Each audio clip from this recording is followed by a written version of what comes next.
So hello everyone, আজকের এই ভিডিওতে আমরা একটা ইম্পর্ট্যান্ট নিউজ নিয়ে আলোচনা করছি। সেই নিউজটা কি, যে নেটফ্লিক্স ইন্ডিয়াতে, যে অর্থাৎ নেটফ্লিক্সে যে রয়েছে, সেখানে নতুন কিন্তু একটা ওয়েব সিরিজ আসছিল যার নাম হলো IC-814 দ্য কান্দাহার হাইজ্যাক।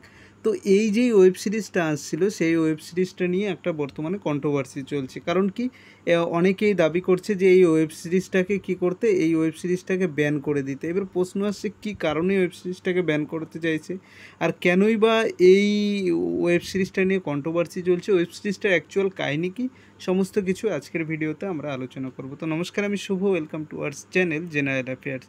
তো দেখো, এই যে ওয়েব সিরিজটা রয়েছে, সেই ওয়েব সিরিজটা কী হয়েছে, এই ওয়েব সিরিজটা অ্যাকচুয়ালি ও কান্দাহার যে হাইজ্যাকটা হয়েছিল 1999-এ, সেই কান্দাহার হাইজ্যাক নিয়ে কিন্তু ওয়েব সিরিজটা। তো এখানে তোমরা ছবিটা দেখতেই পাচ্ছ যে একটা হাইজ্যাকিংয়ের ছবি দেওয়া এখানে রয়েছে। এটা কি রয়েছে, এটা হলো এই ওয়েব সিরিজের একটা অংশ, যেখানে তোমরা এখানে কিন্তু দেখতে পাচ্ছ। তো এবার প্রশ্নটা হলো কি, অ্যাকচুয়ালি কী হয়েছিল। দেখো, 1999-এ একটা যে ইন্ডিয়ান এয়ারলাইন্সের যে ফ্লাইট 814 যেটা রয়েছে, এইটাকে হাইজ্যাক করা হয়। আর এই হাইজ্যাকাররা শুধু হাইজ্যাক করে, হাইজ্যাকের সঙ্গে সঙ্গে তারা কি করে, কিছু দাবি রাখে। সেই দাবিটা কি, তারা বলে তিনজন তাদের যে টেরোরিস্ট ইন্ডিয়ায় তারা রয়েছে জেলে, তাদেরকে ছাড়তে হবে, তার পরিবর্তে তারা এইটা কিন্তু ছাড়বে। এই যে অ্যাকচুয়ালি এই ঘটনাটা ঘটেছিল, এই রিয়েল কাহিনিটির উপরে বেস করেই কিন্তু এই ওটিটি প্ল্যাটফর্মে নেটফ্লিক্স ইন্ডিয়াতে এই ওয়েব সিরিজটা আসছে, যা এখানে বেশ ওই রিয়েল কাহিনিটাকে তারা দেখাতে চলেছে। এবার প্রবলেমটা কোথায়, দেখো প্রবলেমটা হলো যে এরা দেখাচ্ছে রিয়েল কাহিনি, কিন্তু এখানে তারা কি করছে, তারা নাম যেগুলো রয়েছে, হাইজ্যাকার যারা রয়েছে, সেই হাইজ্যাকারদের নামগুলোকে তারা চেঞ্জ করে দিয়েছে। এবার চেঞ্জ করা নিয়েও যতটা বেশি না প্রবলেম হয়েছে, তার থেকে বড় কি প্রবলেম হয়েছে, এই এই নিয়ে এই যে কন্ট্রোভার্সি চলছে, সেইটা নিয়ে কি হয়েছে, যে এই যে হাইজ্যাকাররা ছিল, সেই হাইজ্যাকাররা অ্যাকচুয়ালি কী ছিল, তারা মুসলিম ছিলেন। কিন্তু সেই হাইজ্যাকারদের কি করা হয়েছে, তাই সে হাইজ্যাকারদের নাম চেঞ্জ করে, দেখো যারা হাইজ্যাক করেছিল এই যে 24শে ডিসেম্বর 1999-এ, সে হাইজ্যাকাররা কারা কারা ছিল, ইব্রাহিম আতার, সানি আহমেদ, কাজী জাহুর ইব্রাহিম, শাহিদ আক্তার অ্যান্ড শাহেদ সাকির, এরাই কি করেছিল, এইটাকে হাইজ্যাক করেছিল। এবারে ফ্লাইটটা কী হয়েছিল, একটি কাঠমান্ডু থেকে, যে এই ফ্লাইটটা কিন্তু দিল্লিতে যাচ্ছিল, কিন্তু এটাকে হাইজ্যাক করে কান্দাহারে নিয়ে চলে যাওয়া হয়, ঠিক আছে। এবারে এই যেই টা ছিল, তাতে প্রায় 154 জন ওখানে মানুষ ছিল। এবার ওদের দাবি কী ছিল, এই হাইজ্যাকারদের দাবি ছিল যে তিনজন টেরোরিস্ট যারা ইন্ডিয়াতে তারা জেলবন্দি রয়েছে, তারা কি মাসুদ আজহার, ওমর শেখ আর মুস্তাক আহমেদ জারগার, এই তিনজনকে রিলিজ করতে হবে, তার পরিবর্তে তারা কি 154 জন প্যাসেঞ্জার যারা রয়েছে তাদেরকে ছাড়বে।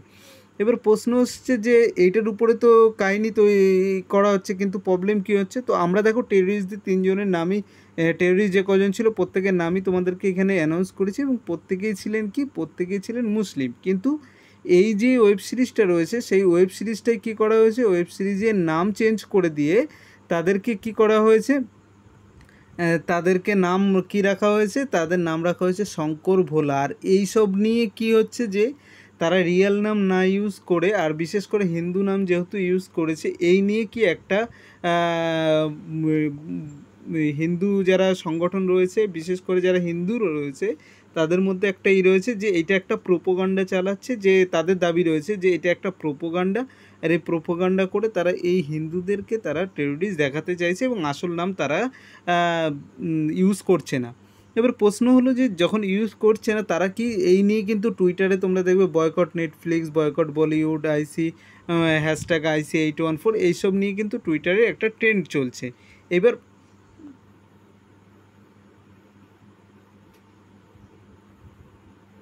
ট্রেন্ড চলছে, ঠিক আছে। এইবার হলো কি রয়েছে, এইবার দেখো এই কন্ট্রোভার্সিটা যখন শুরু হয়, তখন কি 29শে আগস্ট কি হয়, এটা নেটফ্লিক্সে যখন শুরু হয়, তারপরে কি হয়, এই নিয়ে কন্ট্রোভার্সিটা শুরু হয়। অনেক পলিটিক্যাল লিডার রয়েছে, তারাও এই নিয়ে তাদের রিয়াকশান দিয়েছে। এবার বিশেষ করে নেটিজেন যারা রয়েছে, বিশেষ করে তারা কি বলছে, যে তাদের দাবি যে এটা একটা প্রোপাগান্ডা চলছে, এবং এই প্রোপাগান্ডার মাধ্যমে তারা কি করতে চাইছে, হিন্দুদেরকে টেররিস্ট দেখাতে চাইছে। এবার এই নিয়ে কি করেছে, যে আমাদের যে সরকার যিনি রয়েছে, সে সরকারের পক্ষ থেকে ministry of information and broadcasting তারা কী করেছে, নেটফ্লিক্সের যে কন্টেন্ট হেড রয়েছে তাকে কী করেছে, সামন করেছে, তাদেরকে ডেকেছে এবং তাদের মধ্যে একটা মিটিং হয়েছে। এর ফলে কি করা হয়েছে, এর ফলে যে এই যেই এটা ছিল সেটার কি করা হয়েছে, প্রথম যে ব্রডকাস্ট যখন করা হয় সে প্রথম যে এইটা রয়েছে সেটাকে চেঞ্জ করে দেওয়া হয়েছে। কি করা হয়েছে, তারা কি করেছে, তারা এই বর্তমানে যে তাদের যে ওপেনিং যে ডিসক্লেমার যেটা রয়েছে সেই ডিসক্লেমারটাকে তারা চেঞ্জ করে দিয়েছে এবং রিয়েল নাম এবং কোড নাম এগুলোকে তারা ইউজ করেছে। তো ফ্রেন্ডস দেখো, আজকের এই যে নিউজটা ছিল, নিউজটা আমরা তোমাদেরকে কভার করলাম। যদি নিউজটা ভালো লেগে থাকে নিউজটাকে লাইক এবং শেয়ার করো চ্যানেলটাকে। আর প্রত্যেকে আমাদের কারেন্ট অ্যাফেয়ার্সের ভিডিওগুলো কিন্তু অবশ্যই দেখবে। আর কারেন্ট অ্যাফেয়ার্সের সঙ্গে সঙ্গে আমরা তোমাদেরকে নিউজগুলো কভার করার চেষ্টা করি যেগুলো তোমাদের জানা দরকার এক্সাম রিলেটেড, ঠিক, বা এক্সাম ছাড়াও কিছু ইম্পর্টেন্ট নিউজ সেগুলো আলোচনা করে থাকি। তো ফ্রেন্ডস, চ্যানেলটাকে সাবস্ক্রাইব প্রত্যেকে করে দাও। আর যারা এখনও পর্যন্ত আমাদের টেলিগ্রাম গ্রুপ এবং ফেসবুকে যুক্ত হয়ে নাও, সেখানে তোমরা পিডিএফের লিঙ্কগুলো পেয়ে যাবে যেই সমস্ত কারেন্ট অ্যাফেয়ার্স আমরা তোমাদেরকে করাচ্ছি। তো থ্যাংক ইউ ফ্রেন্ডস।